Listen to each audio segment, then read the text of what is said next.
சமூக வலைதளங்களில் பதிவிட்ட மோசமான கருத்தால் குழந்தையின் தாய் தற்கொலை. சென்னையில் அடுக்குமாடி குடியிருப்பில் தவறி விழுந்து உயிருடன் மீட்கப்பட்ட குழந்தையின் தாய் கோவை காரமடையில் தூக்கிட்டு தற்கொலை செய்து கொண்டது சோகத்தை ஏற்படுத்தியுள்ளது.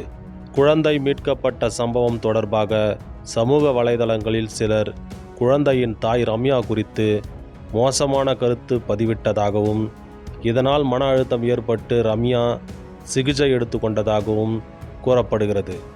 இந்த நிலையில் கோவை காரமடையில் உள்ள தனது தாயார் வீட்டிற்கு சென்ற ரம்யா வீட்டில் யாரும் இல்லாத போது தூக்கிட்டு கொண்டார். நம்ம எல்லாருக்குமே தெரியும், 5 அங்குலம் உள்ள நாக்கு 6 அடி மனுஷனையே சாகடிச்சிரும், வார்த்தைகளுக்கு வலு அதிகம்னு. ஆனால் நம்ம அதை உணர்ச்சி வசப்பட்டு எங்கேயுமே அதை கடைபிடிக்கிறதில்ல. வார்த்தைகளை விட்டுடுறோம். அது மற்றவங்களோட மனசை ஆணிவேர் வரைக்கும் போயிட்டு பாதிக்குது.